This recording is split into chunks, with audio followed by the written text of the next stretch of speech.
Legal opinion में ॿीहर भलीकार पाण ॻाल्हि ॿोल पिया कयूं सिंध में इमारतुनि बाबति कानून जे हवाले सां ऐं तव्हांखे आगाही पिया ॾियूं त जेकॾहिं कंहिं शहर में या किथे बि का इमारत अचे थी त उन जा जेके ज़ाब्ता इख़लाक़ आहिनि उहे कहिड़ा आहिनि ऐं कानून उन मुताबिक़ छा पियो चए।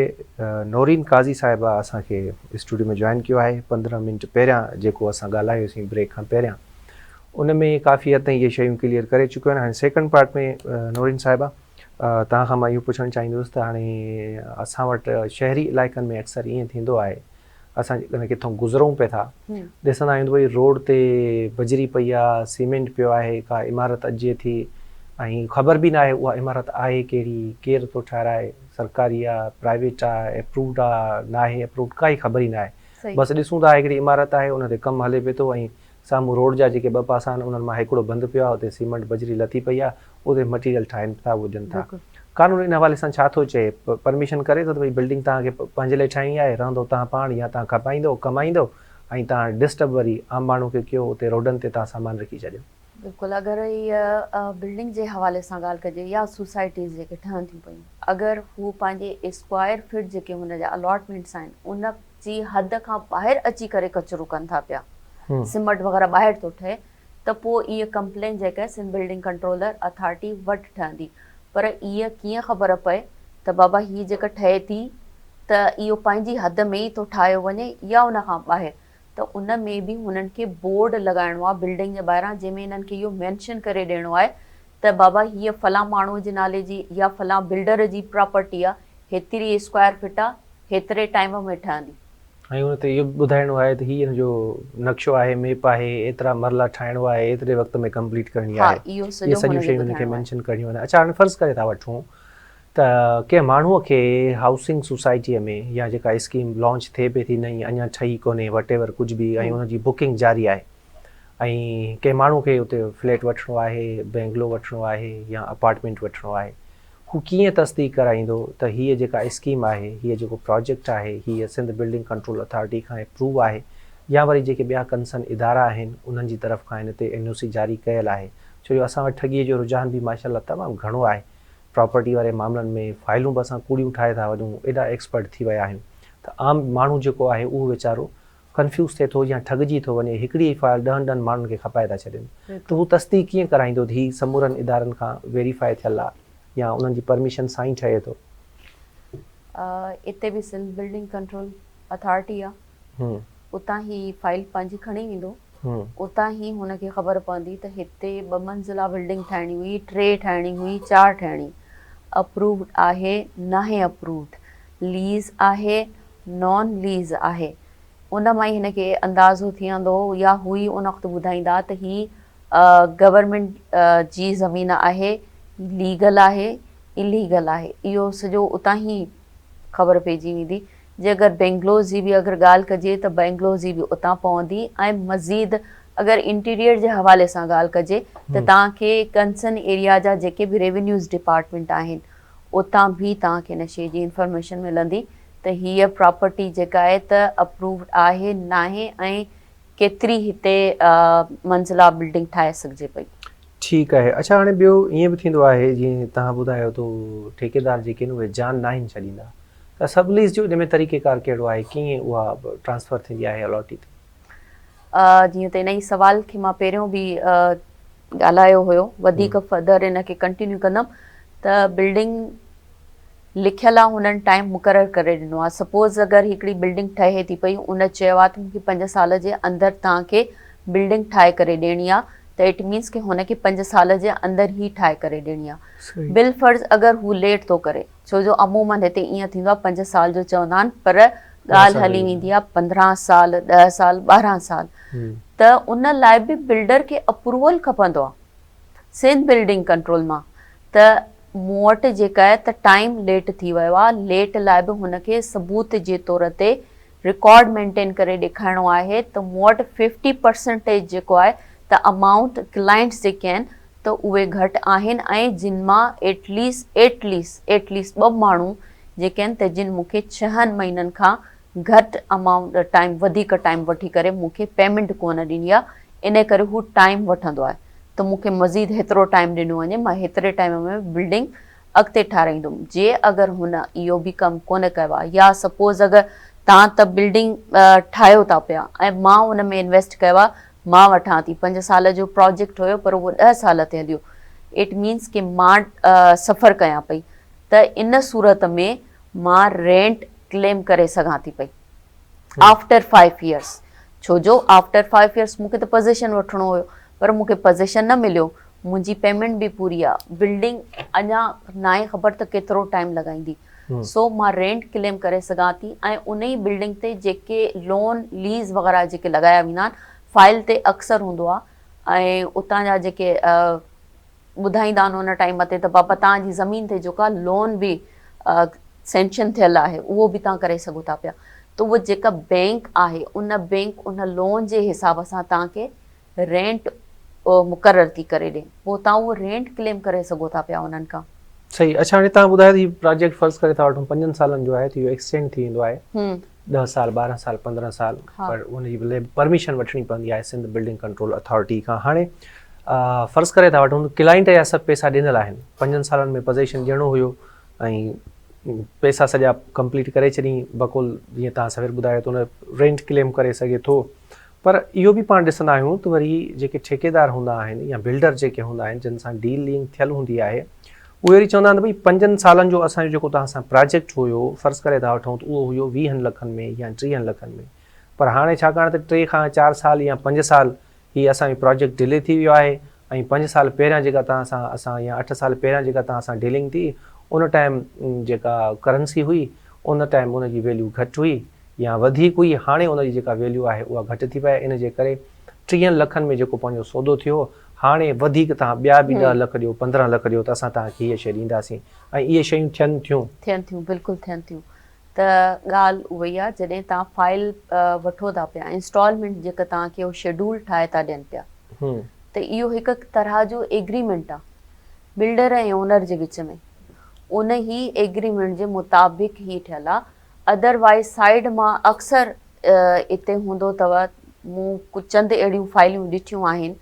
ॾाढा सनन बारीक अखरनि में उन जे हेठां काफ़ी कुझु लिखियलु हूंदो आहे, उन में इहे ट्रिक्स मेंशन हूंदियूं आहिनि त इन केस ऑफ डिलेशन या कंहिं हिसाब सां अॻिते हली मार्केट वैल्यू अगरि अप थो इंक्रीज़ थो थी वञे पियो, त पोइ असां रेट जेको आहे उन हिसाब सां लॻाईंदासीं। त बराए महिरबानी उहा शइ तव्हां चेक कयो, ऐं इंस्टॉलमेंट जे दौरान जेको शेड्यूल तव्हां वठो था पिया, उन शेड्यूल जे मुताबिक़ ई तव्हां पेमेंट कंदव। छो जो बिल्डर जॾहिं अप्रूवल वठे थो पियो ऐं हुनखे पाण खे ख़बर आहे त मूंखे बिल्डिंग 5 सालनि में ठाहिणी आहे, 5 सालनि में ठाहिणी आहे, त हुनखे ख़बर आहे त मुंहिंजो मटीरियल ऐं अमाउंट इन्वेस्टमेंट मुंहिंजी हुन में केतिरी थींदी। इन केस अगरि हू लेट थो थी वञे पियो त हुनखे पंहिंजे ज़ाती फंड मां ज़ाती अमाउंट इन्वेस्ट करे हुनखे बिल्डिंग कंप्लीट करणी आहे, ना कि हू क्लाइंट्स खां पैसा वठंदो। अच्छा, मतिलबु कानून में इन शइ जी गुंजाइश कोन्हे? न आहे, पर हू एग्रीमेंट में पंहिंजी क्लॉज़ विझनि था पिया। अच्छा, हाणे जेकॾहिं अहिड़ी क़िस्म जी क्लॉज़ विधी वञे त पोइ छा करणु खपे? असां वटि वरी ब्लैकमेलिंग जो अंसर बि उरूज थिए आहे त भई ठीकु आहे तव्हां नथा वठो त ठीकु आहे, भई बसि छॾियो, तव्हां हथु कढियो, त माण्हुनि खे छाकाणि त ख़बर ई न आहे, पर छा उनजे ख़िलाफ़ का कंप्लेंट करे सघिजे थी त भई इहा जेका शइ आहे कानून में इन क्लॉज़ जी गुंजाइश कोन्हे का, पर ज़ोरी असां ते मड़ी पई वञे? ज़ोरीअ मणी त ख़ैर वञे थी पई, हो बिल्डर एक्चुअली पाण खे पोइ इन ई क्लॉज़ ते ई बचाए था वठनि पिया त असां हेठां हीअ शइ त लिखी आहे, पर ॻाल्हि एतिरी आहे त उन वक़्तु बि अगरि माण्हू अगरि कोर्ट में केस खणी वञे थो पियो त कोर्ट जो पहिरियों सवाल एज़ पर लॉ त जेका बि शइ एग्रीमेंट जे दौरान कई वेंदी आहे त तव्हांजो राइटिंग फॉन्ट्स एतिरो क्लियर हुजो जो उहो रीडेबल हुजे। सही। छो जो हू अक्सर जेके आहिनि उहे रीडेबल न हूंदा आहिनि, ॾाढा नंढा हूंदा आहिनि, त पोइ उन ते इहो आहे त तव्हां क्लेम करे सघो था पिया त बाबा हिन शइ जी मूंखे ख़बर न हुई, पोइ इहा फाइल वेंदी आहे कैंसिलेशन में। पर जेकॾहिं ख़बर हुजे बि त जेका शइ कॉन्ट्रेरी टू लॉ आहे, कानून जे ख़िलाफ़ आहे, उन क्लॉज़ जी त का वैल्यू आहे ई कोन। नाहे। भले हिकिड़ा माण्हू पाण में, मां कंहिंसां एग्रीमेंट कयां भई मां तुंहिंजी बांह भञींदुसि ऐं तूं मुंहिंजे ख़िलाफ़ केस न कजांइ, या तोखे मां मारे छॾियां, तुंहिंजा घर वारा मुंहिंजे ख़िलाफ़ का कार्रवाई न कंदा, त हाणे इहा शइ त मुमकिन आहे कोन। अच्छा, हाणे कैंसिलेशन हिकिड़े माण्हू बुकिंग कराई आहे, हाणे हू कैंसिल कराइण थो चाहे पंहिंजो फ्लैट अपार्टमेंट बेंगलो, उनजो छा तरीक़ेकार आहे? असल में इन में एतिरो आहे त अगरि during the time period means के अञा जेको टाइम मुक़ररु हुयो उन टाइम खां अॻु में तव्हां पंहिंजे प्रोजेक्ट मां फ्लैट खे या जॻह खे तव्हां कैंसिल करणु चाहियो था त तव्हां परमिशन वठंदा बिल्डर खां ऐं सिंध बिल्डिंग कंट्रोल अथॉरिटी खां त हीअ मां कैंसिल करणु चाहियां थो पियो। पोइ बिल्डर जेको आहे त उहो अप्रूवल वठंदो आहे SBC खां। देन विदिन 30 डेज़ तव्हांजा जेतिरे अमाउंट उन वटि फिक्स थिया, जेतिरी इंस्टॉलमेंट तव्हां उनखे ॾिनी आहे हू तव्हांखे 30 डेज़ जे अंदरि रीफंड करे ॾिए थो पियो। बशर्ते इते वरी ॿी सूरत आहे, अगरि पोज़ीशन जो टाइम 99% आहे या मूं पोज़ीशन वठी छॾियो आहे ऐं तव्हां कैंसिल था करायो त पोइ बिल्डर 14% जेको आहे उन ते जेको तव्हांजो अमाउंट आहे उहो कटे करे तव्हांखे बक़ाया पैसा ॾिए थो पियो। जॾहिं त हिते प्रैक्टिस ई आहे त ड्यूरिंग असां कुझु महीना छड़ो इंस्टॉलमेंट कई आहे पर बाद में हली मूंखे फील थो थिए त मां मतां शायदि अॻिते मज़ीद जेको आहे त इंस्टॉलमेंट न करे सघां, इन करे बहितर मां कैंसिल कयां त कैंसिल जी सूरत में बि उहे ई 40% अमूमन बिल्डर्स इते बि चार्ज कंदा आहिनि त तव्हांजा हेतिरा परसेंटेज त ख़तमु थी विया। इट मीन्स के रिटर्न में उन्हनि खे कुझु बि कोन थो मिले पियो। तो कानून इन हवाले सां रखे थो? बिल्कुलु कानून रखे थो पियो पर असांजे वर्स एतिरी न आहे का। सही। अच्छा, हाणे हिकिड़ो स्कीम आहे, फ़र्ज़ करे था वठूं उन में जेका बुकिंग थिए थी पोज़ीशन वग़ैरह हर शइ ॾेई था छॾनि, उन खां पोइ जेको मेंटेनेंस वारो हूंदो आहे उहो कंहिंजी ज़िम्मेदारी आहे, कीअं थींदो? हिते त वरी यूनियंस बि ठही थियूं वञनि ऐं वरी उन्हनि जूं पाबंदियूं बि अहिड़ियूं आहिनि जो मतिलबु ॼण कंहिं क़ैद में माण्हू रहियल हुजे। हा, बेसिकली जॾहिं पोज़ीशन असांखे मिली थो वञे पियो कंहिं जॻह जो त पोज़ीशन खां पोइ ॻाल्हि एतिरी आहे त हाणे इन बिल्डिंग खे ॾिसंदो केरु, इन बिल्डिंग खे मेंटेन केरु कंदो? छो जो जॾहिं 10 फ्लैट्स सपोज़ अगरि हिकिड़ी फ्लैट आहे जिन ते 10 फ्लैट खां वधीक अगरि उते अपार्टमेंट्स आहिनि त उन्हनि जी मेंटेनेंस लाज़मी खपंदी। ॾाकणूं आहिनि, सफ़ाई आहे, कचिरो फिटी करिणो आहे या तव्हांजी लाइटिंग्स वग़ैरह थी वियूं, इन्हनि सभिनीनि जे लाइ उन्हनि खे मेंटेनेंस जी नीड आहे। अगरि बाज़ औक़ात हिते इहो थींदो आहे त बसि कोई बि बिल्डिंग मां उथी करे निकिरी आयो, बाबा असां यूनियन था ठाहियूं पिया, फलाणो सदर आहे, हाणे तव्हां हेतिरी मेंटेनेंस ॾियो। पहिरियों त बिल्डर जॾहिं जीअं ई पोज़ीशन खां पोइ लीज़ थो करे, पोज़ीशन खां पोइ विदिन 30 डेज़ बिल्डर जो को राइट, को इख्तियार कोन्हे को उन बिल्डिंग ते। सही। पोइ जॾहिं अगरि उन ई अपार्टमेंट्स मां कोई उथी थो अचे त बाबा मां सदर आहियां या मां यूनियन आहियां, मां सभु कुझु आहियां, त उन्हनि खे सोसाइटी एक्ट जे तहत पाण खे रजिस्टर करिणो आहे। सोसाइटी एक्ट जे तहत ई 13A जो फॉर्म थींदो आहे उहो हिननि खे फिल करिणो आहे। उन ई हिसाब सां हिननि खे मेंटेनेंस वठणी आहे, करणी आहे, पर मेंटेनेंस लाइ बि हुनखे सिंध बिल्डिंग कंट्रोल अथॉरिटी जेको आहे त ॿुधाईंदी आहे त उन एरिया, उन स्पेस में रेट या उन बिल्डिंग जे हिसाब सां हुननि खे केतिरो मेंटेनेंस वठणु घुरिजे, त उन हिसाब सां मेंटेनेंस लागू थिए थी। पंहिंजी मर्ज़ीअ सां ही जेका फ्लैट पंहिंजी मर्ज़ीअ सां बिल्कुलु बि न करणी, उहा बि Sindh building control authority fix करे ॾींदी या हुनजी परमिशन सां ॾींदो। अच्छा, हाणे प्रोग्राम जो वक़्तु पुॼाणी थो पियो पहुचे,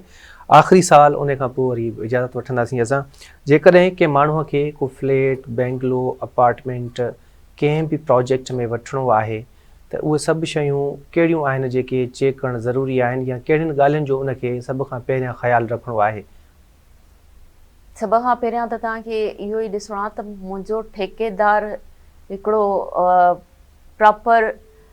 ट्रू माण्हू आहे। अगरि बिल्डर आहे त तव्हांखे उनजी बि कंफर्मेशन करणी आहे त बिल्डर अथोराइज्ड आहे की न आहे। देन जेको शेड्यूल हो तव्हांखे ॾियनि था पिया, अगरि तव्हां इन केस तव्हांखे को डाउट्स आहिनि त बाबा नयो बिल्डर आहे, मूंखे न आहे ख़बर, अचानक हिकदमि मार्केट में आयो आहे, कीअं आहे, त उनजी अथेंटिकेशन जेका तव्हांखे ख़बर जेका पवंदी उहा सिंध बिल्डिंग कंट्रोल अथॉरिटी मां ई पवंदी। मतिलबु जेके बि शयूं आहिनि उहे प्रॉपर्टी जी NOC आहे या मेप आहे, उहे सभिनीनि शयुनि जी ख़बर सिंध बिल्डिंग कंट्रोल अथॉरिटी में पवंदी। जेकॾहिं कंहिंखे का शइ ख़रीद करणी आहे कंहिं बि प्रोजेक्ट में त हू सभ खां पहिरियां या सिंध बिल्डिंग कंट्रोल अथॉरिटी जी वेबसाइट विज़िट करे या वरी उनजी ऑफिस हलियो वञे त जीअं तस्दीक थी सघे त मेप अप्रूवल आहे। मेप अप्रूवल सां बि तव्हांखे एतिरी ख़बर पवंदी त हा प्रॉपर्टी लीज़ आहे। ठीकु आहे नौरीन काज़ी साहिबा, तव्हांजी महिरबानी, तव्हां असांखे वक़्तु ॾिनो। ऐं नाज़रीन, थैंक यू। इन सां ई लीगल ओपिनियन जो वक़्तु पंहिंजी पुॼाणी थो पियो अचे। कोशिशि कईसीं त मुख़्तसिर वक़्त में इमारतुनि सां सलाहियल जेके क़ानून आहिनि उन्हनि बाबति तव्हांखे आगाही ॾियूं। ऐं असीं उमेद कयूं था त अॼोको प्रोग्राम अव्हां लाइ ज़रूरु लाभाइतो साबित थियो हूंदो। इनशाला अॻे हफ़्ते वरी का नई टॉपिक ऐं नए महिमान सां गॾु हाज़िर थींदासीं। तेसीं ताईं इजाज़त, अल्लाह निगहबान।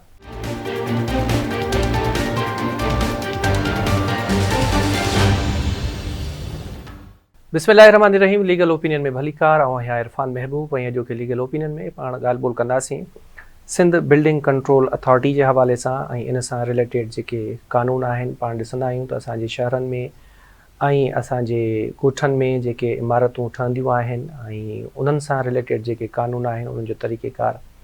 कहिड़ो आहे, कहिड़ा ज़ाब्ता आहिनि जिन खे पूरो करण खां पोइ इहे बिल्डिंगूं ठाहियूं वेंदियूं आहिनि। ख़ासि तौर ते शहरनि में जेके अदावतूं थींदियूं आहिनि उन सां तमामु घणा मसइला पैदा थींदा आहिनि। क़ानून में इन हवाले सां तमामु घणा हक़ ॾिना विया आहिनि, पर असांजे मुआशिरे में असांजे माण्हुनि खे उन क़ानून बाबति या उन्हनि हक़नि बाबति का ख़ासि आगाही कोन्हे का। सो कोशिशि कंदासीं त लीगल ओपिनियन में अॼु असीं तव्हांखे इन्हनि मामलनि ते आगाही ॾियूं। असांखे स्टूडियो में जॉइन कयो आहे नौरीन काज़ी साहिबा। पाण एडवोकेट आहिनि हाई कोर्ट जी, गॾोगॾु लीगल एड सोसाइटी खे रिप्रेज़ेंट कनि था। नौरीन साहिबा, वॾी महिरबानी, तव्हां असांखे वक़्तु ॾिनो। सभ खां पहिरियां त पाण उन्हनि क़ानूननि जी ॻाल्हि कयूं जेके इन्हनि समूरनि मामलनि खे रेगुलेट कनि था। सो कहिड़ा कहिड़ा क़ानून आहिनि जेके इमारतुनि जे हवाले सां आहिनि ऐं उन्हनि खे डील कनि था? बेसिकली बिल्डिंग अथॉरिटी जे हवाले सां बिल्डिंग रूल्स 1979 जो बि हिकिड़ो क़ानून आहे, 2017 जो आहे। कुझु अमेंडमेंट्स आयूं आहिनि। सो क़ानून त पुराणो या 79 वारो ई फॉलोअप थींदो थो रहे पियो, पर माण्हुनि जी अवेयरनेस जेका त उहा तमामु घटि आहे इन हवाले सां। सही। अच्छा, जेकॾहिं कंहिंखे का बिल्डिंग ठाहिणी आहे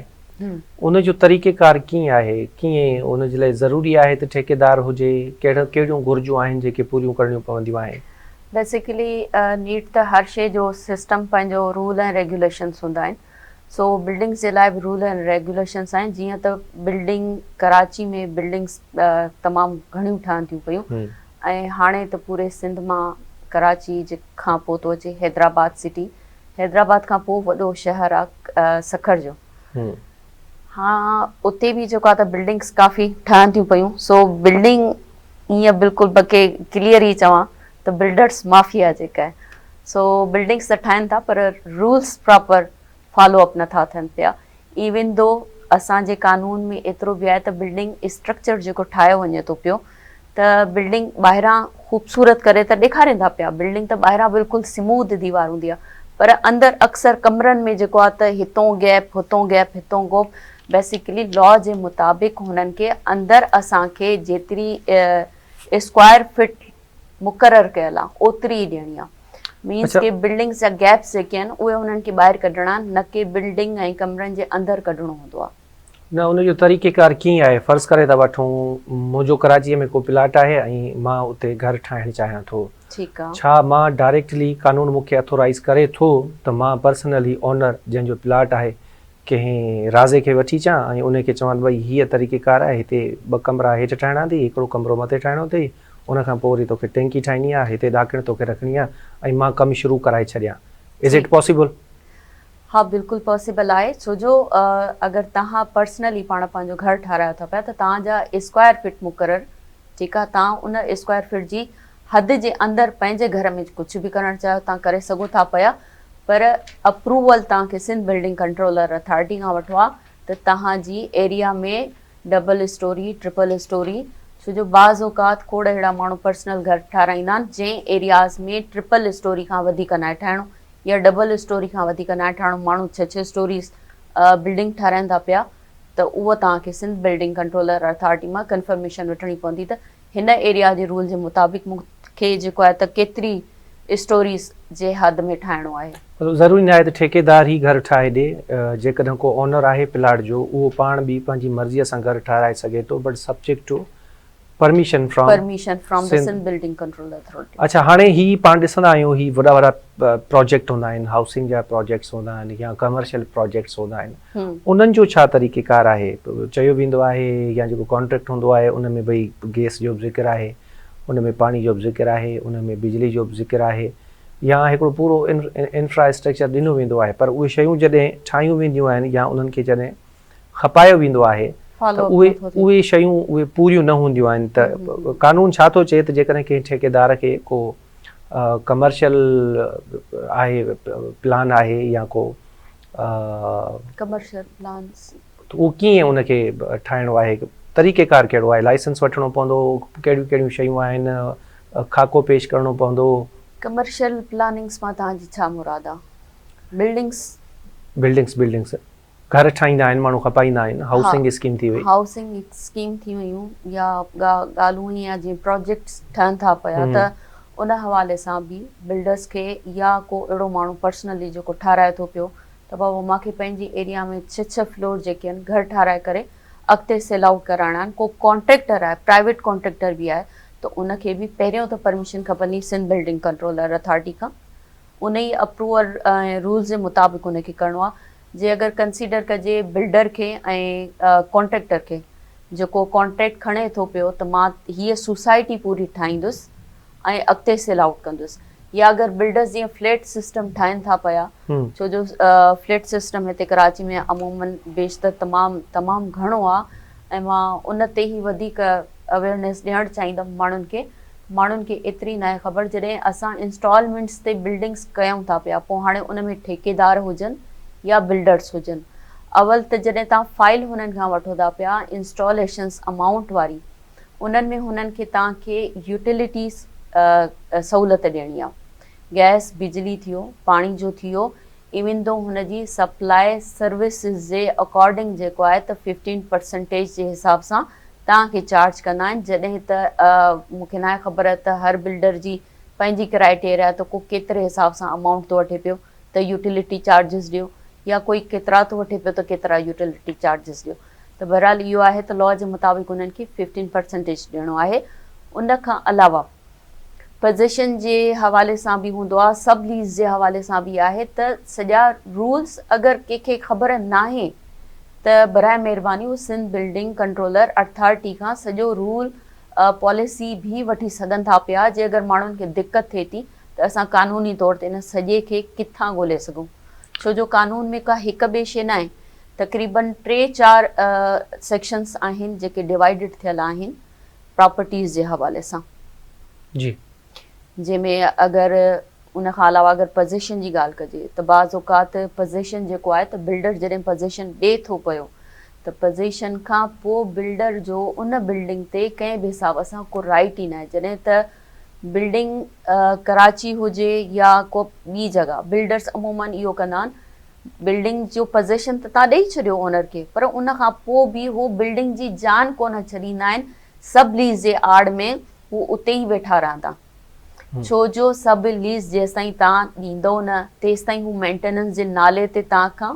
अमाउंट पियो वठंदो, जॾहिं त मज़ीद फर्दर बिल्डर जो को हाणे हुन जो ओनरशिप ख़तम थी वई, जॾहिं हुन तव्हांखे सब लीज़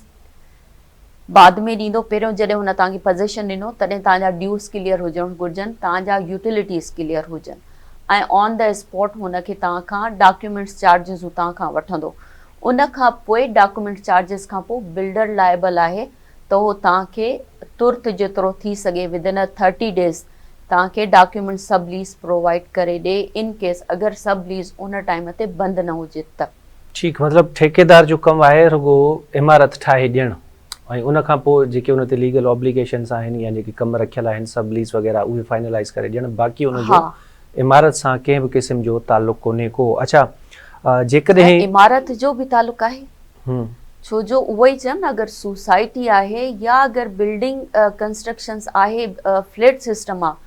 त उन में बि हुनजा इहे रूल्स आहिनि त तव्हांखे दीवार हिन पासे ॾांहुं हीअं न आहे कढणी, या तव्हांखे हिन पासे ॾांहुं सफ़ा एतिरी वॉल न आहे कढणी, हितां तव्हांखे हेतिरो गैप छॾिणो आहे या हे न छॾिणो आहे। उन खां अलावा कम्यूनिटी सिस्टम आहे, सोसाइटीज़ आहिनि या फ्लैट अपार्टमेंट सिस्टम आहे, त उतां तव्हांखे कम्यूनिटी हॉल प्रोवाइड करे ॾियणो आहे, मस्जिद उते ॾियणी आहे, ॿारनि जो तव्हांखे प्ले ग्राउंड करे ॾियणो आहे, इहे फैसिलिटीज़ तव्हांखे ॾिसणियूं आहिनि। हा, ऐं स्टेयर्स तव्हांजी केतिरी इमारत वॾी आहे, तव्हांजो स्टेयर्स कंफर्टेबल आहिनि, छा लिफ्ट तव्हांजी ऑपरेटिव आहिनि, छा उन बिल्डिंग जे एराज़ी ऐं बिल्डिंग जी क्वांटिटी जे हिसाब सां छा तव्हांजो ओतिरियूं लिफ्ट सिस्टम में जेको आहे त उहो कंप्लीट आहे या न आहे। इवन दो हवा जो सिस्टम तव्हांखे चेक करिणो, असां वटि त उहो बि न आहे चेक कयो वेंदो। हवा ऐं सिज जी रोशनी बि? बिल्कुलु। ठीकु। अच्छा, हाणे जेकॾहिं ॿिए शयूं जेके तव्हां ॿुधाए वियो त इहे इन्हनि खे यकीनी बणाइणियूं आहिनि, पर पाण ॾिसूं था त इहे थियनि कोन थियूं। ऐं जेकॾहिं कंहिं हाउसिंग स्कीम में को माण्हू घर वठे थो, को फ्लैट वठे थो, इहे सभु शयूं थी थियूं वञनि ऐं बाद में उते ख़बर पए त भई हिते को गैस जो कनेक्शन ई कोन्हे ऐं हिते बिजली जो इशू आहे या हिते पाणी जो इशू आहे, हाणे उहो वायलेट थी वियो जेको एग्रीमेंट कयो वियो या अकॉर्डिंग टू बिल्डिंग रूल्स जेके शयूं हिननि खे प्रोवाइड करणियूं हुयूं उहे न थी सघियूं। हाणे जेका एग्रीव्ड पार्टी आहे उहा छा करे सघे थी, उन्हनि वटि कहिड़ियूं रेमेडीज़ बचनि थियूं? रेमेडीज़ त अवल हुननि खे एतिरो ई ॾिसणो आहे त छा हुननि डॉक्यूमेंटेशन जे मुताबिक़ पेमेंट कंप्लीट करे छॾी आहे या स्टिल रहे थी पई। जेकर पेमेंट तव्हां कंप्लीट करे छॾी आहे ऐं तव्हांखे अलॉटमेंट पेपर्स भी मिली चुका आहिनि या अगरि तव्हां वटि डॉक्यूमेंट्स पूरा आहिनि पर तव्हांखे अञा पाणी या इन्हनि शयुनि जी सहूलियत मुयसरु न आहे ॾिनी वई, त पोइ उन हिसाब सां तव्हां लीगल नोटिस पहिरियों त हुन बिल्डर खे सर्व करे सघो था पिया त बाबा जॾहिं मां हर शइ यूटिलिटी जी पेमेंट करे चुको आहियां ऐं तव्हां हथमी फ़ैसिलो ॾिनो, तव्हां हिन में लिखियो, छो जो बाज़ औक़ात पोइ एतिरो चवंदा आहिनि त हिन एरिया में पाणी कोन्हे को, सहूलियत कोन्हे का, या हिते गैस कोन्हे का, या हिते हीअ शइ न आहे, त इट मीन्स के तव्हांखे पहिरियां इहा शइ हाउ न हुजणु घुरिजे त अप्रूवल आहे तॾहिं त डॉक्यूमेंट्स में लिखियो वियो आहे त तव्हांखे यूटिलिटी बि प्रोवाइड थी वेंदी। जे न हुई त तव्हांखे डॉक्यूमेंट्स में इहा शइ क्लियर लिखणी त हिते गैस ऐं पाणी त आहे पर तव्हांखे बिजली मुयसरु न आहे, हेतिरो टाइम लॻंदो। त इहे शयूं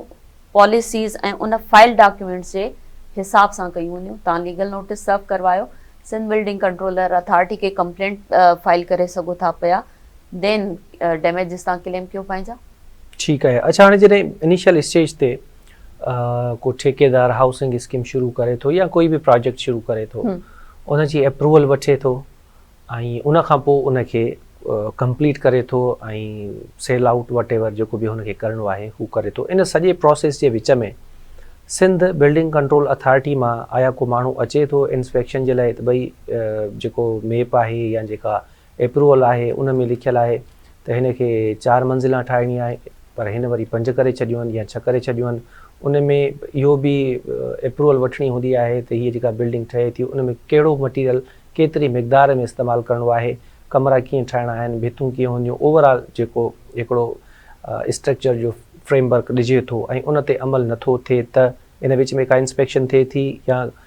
सिंध बिल्डिंग कंट्रोल अथॉरिटी वटि कहिड़ा कहिड़ा पावर आहिनि या एक्शन आहिनि जेके हुननि जे ख़िलाफ़ खजी सघनि था? बिल्कुलु, छो जो जॾहिं बि कोई ठेकेदार या को बिल्डर जॾहिं कंहिं शइ खे ठाहिण लाइ वञे थो पियो त बिल्डिंग कंट्रोलर अथॉरिटी हुनखे पंहिंजो इंफ्रास्ट्रक्चर सॼो पेश करे थी पई ऐं इन दौरान एवरी 6 मंथ हिननि खे पंहिंजी अपडेट जेका आहे त सिंध बिल्डिंग कंट्रोलर अथॉरिटी खे ॾियणी आहे त हीअ शइ थिए थी, पर अफ़सोस सां अमूमन असां वटि हिते ईअं कोन थो थिए पियो, न होॾां को अचे थो पियो न ठाहिण वारो अॻिते इंफॉर्म करे थो पियो। अक्सर ईअं हूंदो आहे त बिल्डिंग्स जो मटीरियल न आहे ख़राबु ऐं इहो ई नतीजो आहे जेको मां वॾो फैक्टर तव्हांखे ॿुधायो त अक्सर हिते फ्लैट सिस्टम में छा ॾिठो वेंदो आहे त जीअं हाणे असांजे इर्द गिर्द सराउंडिंग वाल कमरे जी बिल्कुलु स्मूद आहे, बेसिकली बिल्डर्स खे या ठेकेदार्स खे उहे प्रोवाइड करे ॾियणा आहिनि, न कि जेको हुननि खे डबल पिलर साइड जेका विच में रखंदा आहिनि उहे अक्सर कमरनि जे अंदरि हूंदा आहिनि, तव्हांजे फ्लैट जे अंदरि हूंदो आहे। जॾहिं त बिल्डिंग वारनि खे हाणे बिल्डिंग कंट्रोलर अथॉरिटी अगरि विज़िट करे त इहो रूल जे ख़िलाफ़ु आहे। सही, इहा चेक एंड बैलेंस ॿिन्ही साइड आहे, ॿिन्ही खे रखणी आहे एवरी 6 मंथ। ठीकु आहे। अच्छा, हाणे असां वटि वरी माशाल्लाह सां ईअं आहे त इमारतूं अहिड़ियूं ठहंदियूं आहिनि जो गर्मीअ में वधीक गरम ऐं सियारे में वधीक थधियूं, मौसम जो बि को ख़्यालु रखिणो पवंदो आहे अदावत दौरान? बिल्कुलु, वेस्ट ओपन आहे, तव्हां वेस्ट ओपन रखिणो आहे या सिज जे रोशनी जो ख़्यालु रखिणो आहे, इन्हनि शयुनि जी बि डायरेक्शन्स मिलियल हूंदियूं आहिनि त तव्हांखे इहा रखणी आहे जीअं जेके वेंटिलेटेड। बाक़ी एतिरो उन ते घणो फोकस न आहे को, छो जो इहो वरी ख़ुदि अगरि को ठेकेदार जे ज़रिए ठाराए थो त उहो वरी पंहिंजी ओन विश ते कराए थो पियो त बाबा हिन साइड आहे मूंखे ज़्यादा ओपन खपे या न, पर बहरहाल बिल्कुल क्लोज छा चइबो आहे जेल खानो न ठाहिणो जेल खानो न आहे ठाहिणो जेको नक्शो या खाको पेश कजे थो सिंध बिल्डिंग कंट्रोल अथॉरिटी जेको जंहिंखे अप्रूव करे थी खां पोइ ई थो अचे न ऑब्वियसली उन जे मुताबिक़ ई उहे सभु शयूं हिननि खे ठाहिणियूं आहिनि जंहिंमें हवा ऐं रोशनी ख़ासि करे सिज जी रोशनी जो ख़्यालु रखिणो आहे त जीअं ओड़े पाड़े में बि कंहिंजे जेका सिज जी रोशनी आहे उन जी वायलेशन न थिए ब्रेक जो टाइम थियो आहे नाज़रीन ब्रेक वठूं था नंढो ऐं ब्रेक खां पोइ वापसि ईंदासीं ऐं इन ई मामले खे अॻिते वधाईंदासीं